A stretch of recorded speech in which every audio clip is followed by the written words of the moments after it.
I'm Eleanor Whitmore, and today I turned 65. The kitchen smells like vanilla because I lit a single candle on a store-bought cake and let it burn down to a stubborn bead of wax. The late afternoon light off the Maine coast comes in thin and cold, laying a silver stripe across my table. My phone sits beside the plate, screen up, as if good news might fall through it. The calendar blinks the date, a small blue circle around my name. The knife leaves a shallow groove in the cardboard base. No one calls. No one knocks. The group thread where my son, Daniel, usually shares photos of the baby is quiet. My daughter-in-law, Marissa, posted a boomerang of champagne, another celebration for her mother, Lorraine. I don't text a reminder. I don't type a gentle hint. 6 years taught me reminders only rescue the forgetful, and I'm done. I tilt my fork into the frosting and take a small bite. Sweet and slightly dry. It tastes like every compromise I once convinced myself was love. The house hums with heat, and in that hum I hear my own voice, steady. I have spent a lifetime smoothing edges, bridging moods, translating silences. Tonight the silence will speak for me. I turn the phone face down and slide the do not disturb on with my thumb. The room grows gentler. Outside, the tide pulls back with a wet hush, like fabric being folded. I picture Daniel's face when he finally notices the date, the scramble to excuse himself, the promise to make it up to me. I picture myself saying, "That won't be necessary." I blow out the candle. Smoke twines upward, then disappears. In the quiet, I open my laptop and a starred email I've been saving, an invitation to view a place by the water, sun-bleached clapboard, wide windows, a porch facing its own future. My pulse lifts, not from anger, but from clarity. I won't chase a seat at a table where my chair's always missing. This year, I won't make a scene. I won't make a speech. I'll make a move. By the time anyone notices, the only message left to send will be the one my life writes. The next morning, I left the cake on the counter, its candle stub leaning like a tired sentinel. I made coffee and carried the mug to the porch, the ocean rolling gray and insistent beyond the rocks. My phone blinked with notifications, family photos, work updates from people I barely knew, but nothing with my name attached. My birthday had already dissolved into yesterday. I let the bitterness cool with the coffee. Daniel had texted once, a rushed line about being swamped at work, no mention of the date, no trace of recognition that it was the 6th year in a row. Marissa had posted another picture of her mother opening gifts, ribbons and smiles spilling across the frame. Lorraine looked radiant in silk. I scrolled past, not angry, not surprised, just tired of playing invisible. For years, I'd been the one to host dinners, bake pies, organize gatherings. I kept the glue warm, thinking that if I worked harder, the cracks would close. Instead, they widened until my own celebration fell through them. I sat with the weight of it and realized I wasn't angry at forgetting. I was angry at myself for tolerating it. That morning, I dialed a number I had saved months earlier, a real estate agent named Claire who specialized in coastal properties. Her voice came through bright, efficient, asking if I was ready to move forward. My heart answered before my mouth did. Yes. I wanted to see the house by the water, the one I'd bookmarked in secret. I hung up and watched the tide climb higher against the rocks. The choice felt less like rebellion and more like oxygen. For once, I would not wait to be remembered. I would carve my own mark into the shoreline. Claire met me at the edge of the property that afternoon. The sky had shifted to a pale blue, streaked with thin clouds, and the salty air wrapped around us as if the ocean itself wanted to witness the moment.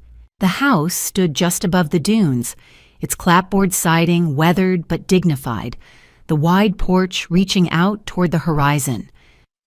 I felt the boards under my shoes creak, not in warning, but like an introduction.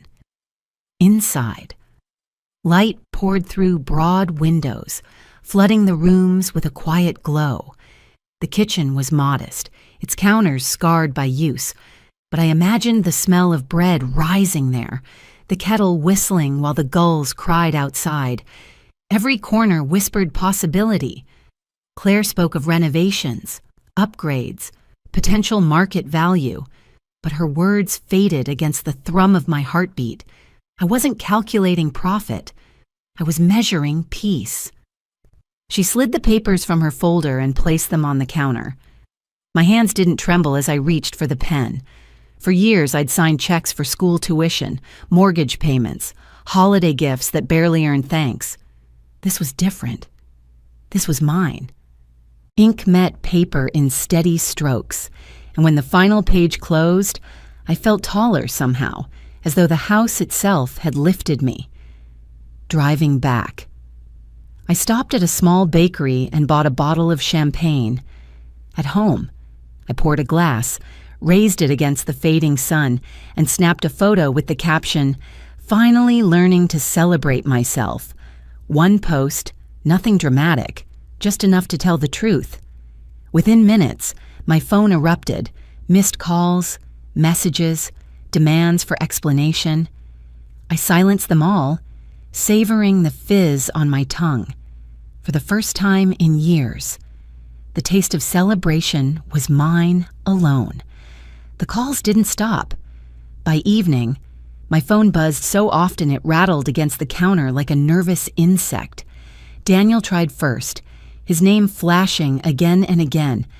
Marissa followed, then Lorraine, the triumphant mother-in-law who had enjoyed another year of being the center of their universe. They all wanted answers, but none of them had asked a question when it mattered. I poured myself another glass of champagne and left the phone face down. The ocean outside was turning black, streaked with moonlight, waves slapping the shore with a rhythm that steadied me. Each vibration from the phone felt less urgent, more like a reminder that silence was my chosen weapon. Daniel's voicemail broke through eventually, his voice thin and strained. He wanted to know why I hadn't told him about the villa, why I would make such a big decision without consulting the family. The words twisted in my chest, consulting the family as though I had no life beyond their permission. Marissa's message came next, sharper, dressed in false cheer.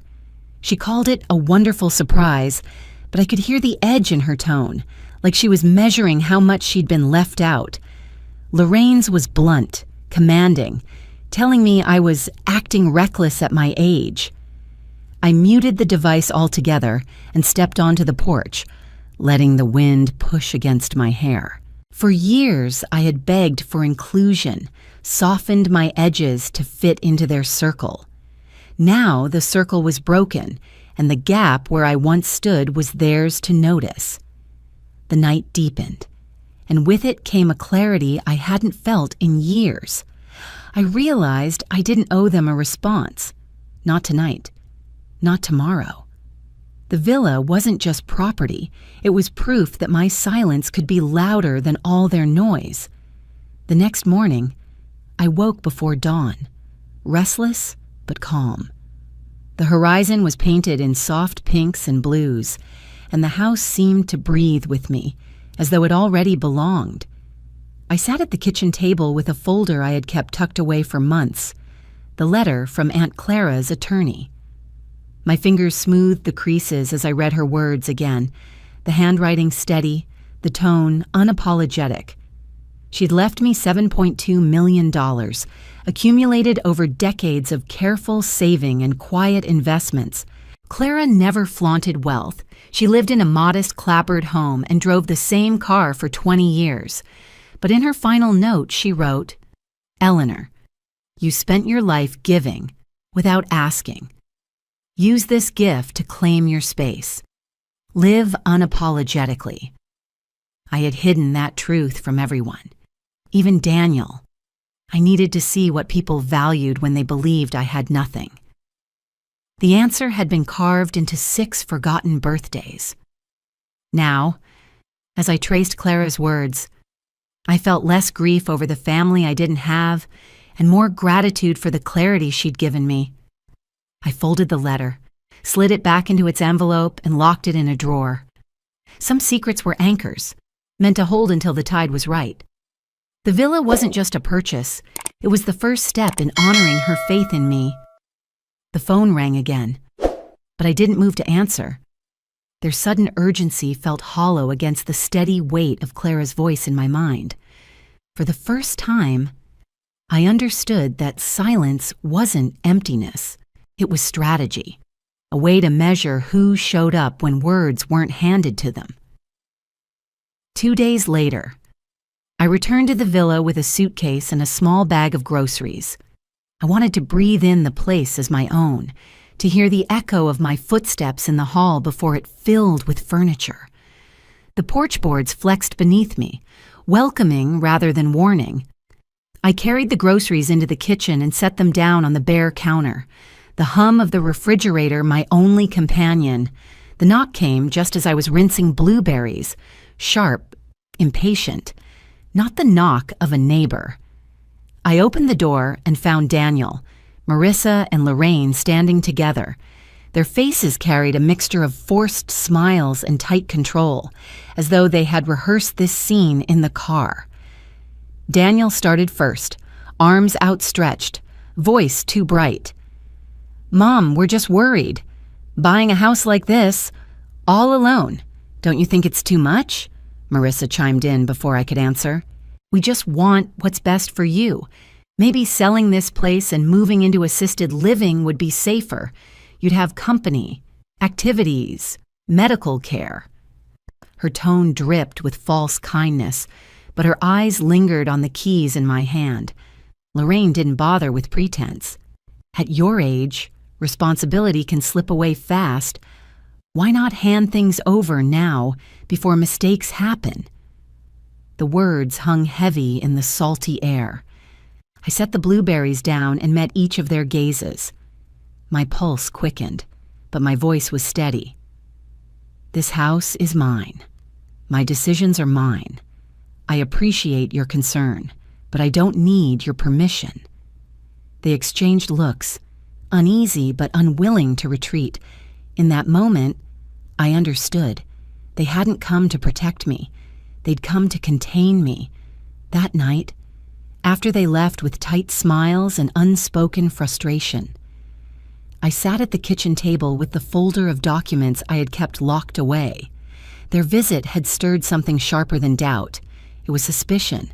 The way Marissa's eyes had lingered on the keys, the way Lorraine pressed the words, "hand things over," all of it felt less like care and more like preparation. I called my attorney the next morning, a woman named Grace who had handled Aunt Clara's estate. She was brisk and efficient, but there was compassion under her clipped tone. I asked her to pull every recent document filed in my name, anything that might hint at debts or obligations I had supposedly agreed to. By the afternoon, she called back with news that confirmed the unease in my chest. My signature appeared on a loan I had never taken.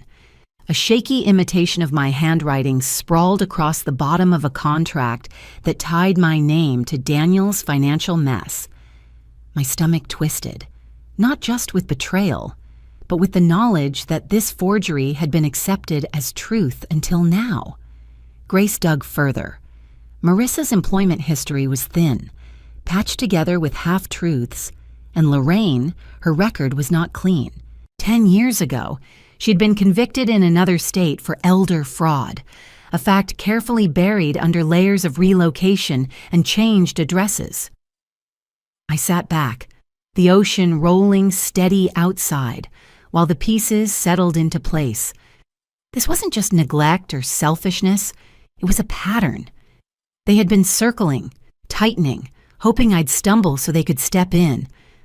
I looked at the villa around me, its walls bright with new promise, and felt a resolve solidify. They had underestimated me, mistaking silence for surrender. The next evening, Daniel came alone. He knocked softly, not the rehearsed pounding of 2 days before. I hesitated, then opened the door.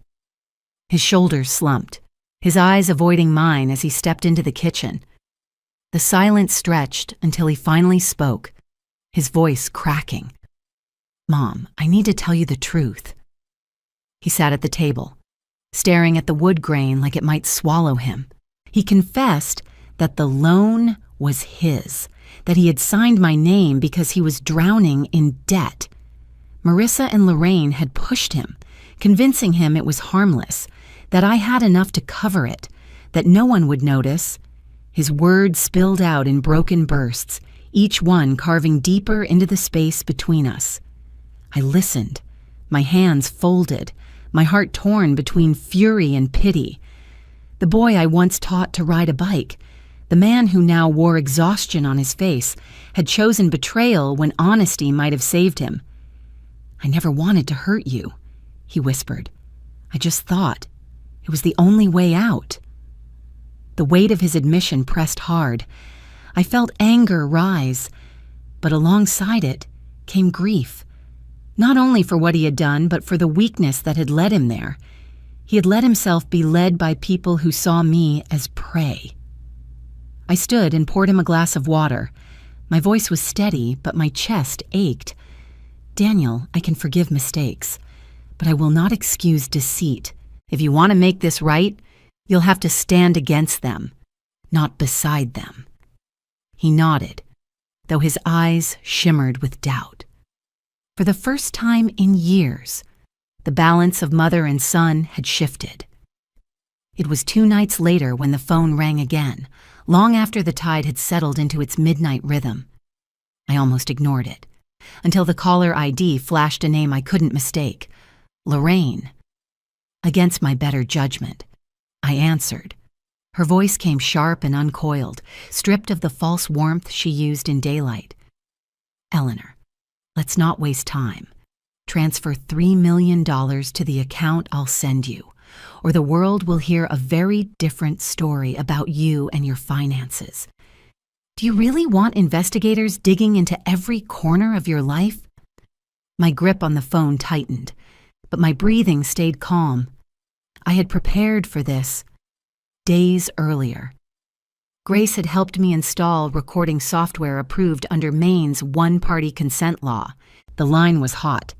Every word Lorraine spat, weaving itself into a net she didn't know existed. "You think you're clever," she hissed, "but age makes people sloppy. You'll end up in a home either way. Why not make it easier and pay?" I let her talk, her threats tumbling out like rocks down a cliff. She promised ruin, humiliation, exposure. Each sentence pinned her tighter. When she finally paused, I answered in a voice steady as the sea outside. "Thank you for your honesty, Lorraine. It's all I needed." Her confusion hung in the silence before she cut the line. I set the phone down and exhaled, my hands shaking only after it was over. The recording blinked confirmation, a small red light pulsing proof. For the first time, the fear wasn't mine. It belonged to them. I had evidence, and I had allies waiting. Soon, their circle of control would collapse, and they would finally see the cost of underestimating me. The following afternoon, Grace arrived with 2 plainclothes officers. We sat in the villa's living room, the ocean framed behind them through the tall windows, as they tested the recording equipment one last time. My hands rested on my lap, steady, though my chest carried the weight of anticipation. They assured me the evidence was enough, but they needed Lorraine and Marissa to show their hands in person. Almost on cue, a car pulled into the sandy drive. Daniel trailed behind them, eyes down, while Lorraine strode forward, Marissa at her side. Their confidence was unnerving until the door opened. Lorraine began her performance immediately, voice high and commanding. "Eleanor, it's time to stop this nonsense. You either sign over authority or face the consequences." The officers exchanged a glance and gave a subtle nod. Lorraine didn't see it. Marissa moved closer, sliding a manila folder across my coffee table, her smile tight. "It's just paperwork," she said. "Nothing you need to read too carefully." I didn't touch the folder. Instead, I reached for the phone on the table and pressed play. Lorraine's own voice filled the room, her threats crackling from the small speaker. Daniel's head jerked up, horror flashing across his face. Marissa froze. Lorraine's lips pressed together, her composure shattering. The officers stepped forward, badges flashing, words firm and unyielding. In less than a minute, handcuffs clicked, metal against bone, sharp as punctuation. Lorraine sputtered protests. Marissa swore her innocence, but the evidence drowned them both. Daniel stood rooted, pale and shaken. He whispered, "I didn't know it would go this far." His voice carried regret, not defense. As the door shut behind the officers and their captives, the house grew still. For the first time, silence didn't feel like absence. It felt like justice. After they were gone, I stood at the window and watched the tide roll back in, smoothing the sand as if nothing had ever disturbed it. The villa smelled faintly of salt and old wood, the kind of scent that promised permanence. I poured myself a cup of tea and let the steam rise, my body easing into the quiet. Daniel lingered in the doorway, his face drawn, his hands shoved deep into his pockets. For a moment, I saw the boy who used to run across our yard barefoot, laughing, before time and poor choices dimmed that light.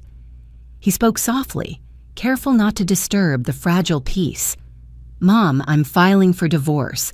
I'll work with the investigators. I want to make this right." His words didn't erase the betrayal, but they marked the beginning of something truer, responsibility. I nodded, not with forgiveness yet, but with acknowledgement. The road between us would be long, but at least he had chosen to walk it. In the days that followed, the villa became more than a house. I filled it with books, fresh flowers, and the rhythm of my own routines.